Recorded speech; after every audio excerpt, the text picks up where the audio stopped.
John is with us from Washington. And John, let me start off by asking you, what do you make of Trump's remarks about Ghazala Khan and the campaign's response to them? Well, his initial response is usually there's a template to these kinds of things. Donald Trump has broken the template on most things in politics this time around. But usually, if it's the parents of a soldier who died in the service of the United States, there's really only one answer, which is that to recognize the sacrifice of the fallen soldier and to sympathize with the family. So it was discordant for him to really almost off the bat raise questions about why Mrs. Khan didn't speak up and raise another series of questions, even though obviously this was an attack on him from the Democratic convention. It was of a similar attack as the mother of one of the fallen in Benghazi. Using the sorrow of families in politics is something both parties have now done.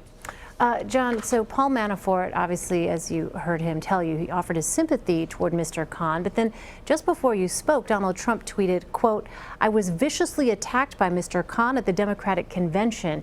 Am I not allowed to respond? Hillary voted for the Iraq war, not me." Does it matter, John, that the candidate and the campaign are sending somewhat different messages? Well, there's been a disconnect between the candidate and the campaign in other issues. Traditionally, it would matter. In this campaign, we're learning new things about its contours, and so it may not matter in this case. In the Republican convention, there were a number of different family members who had lost loved ones as a result of administration policy, and Hillary Clinton didn't respond. So it's a difference in the way the two candidates respond. Donald Trump's counterpunching and these kinds of things are what make him quite attractive to a lot of his supporters. And so he has whipped up something different in American politics. And so we'll just have to see if that's enough to help him or whether it's just his own supporters who are rallied by this kind of thing.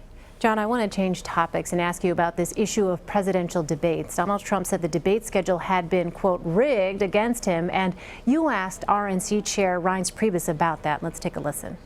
Is there anything unfair about the way the debates are set up now at this moment? Well, we're going to be working with the commission, John, in what they're putting together. Certainly, we're not going to agree with anything that our nominee doesn't agree with. We're not going to be having debates on Saturday and Sunday nights, I don't believe.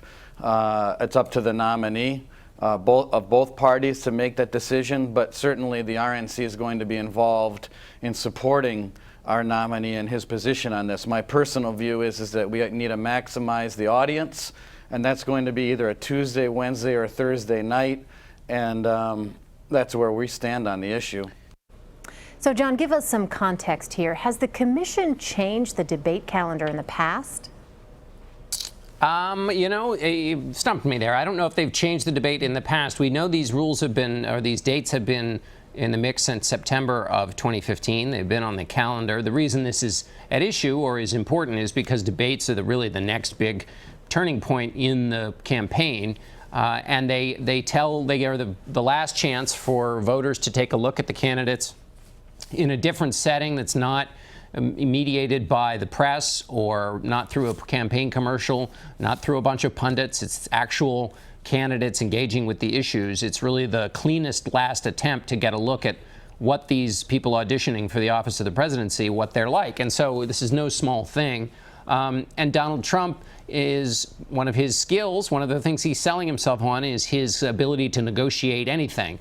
This feels like the beginning of a negotiation. And so the question is, what is the end point in the negotiation? Is this simply about getting a larger audience, or is there something else going on here? And that's something we just don't know yet. Yeah, we'll continue to watch that. Meantime, John, we have finished a 2-week marathon of conventions. What role do you think they played in this unconventional cycle?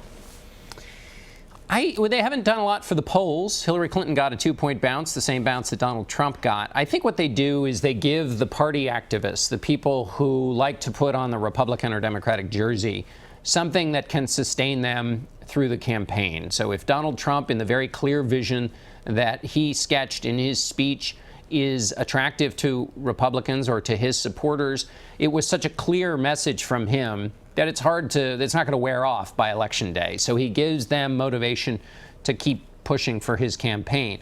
And Hillary Clinton's convention did exactly the same thing. It was a message not just about the candidate, but about America. And it was a different vision of America than Donald Trump offered.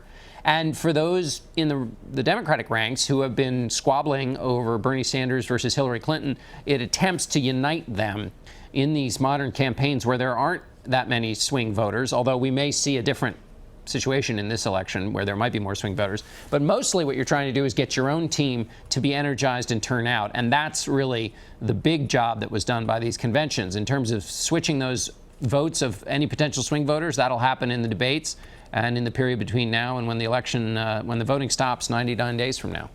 All right, John Dickerson back at his home base in Washington. John, thank you. Thanks, Elaine.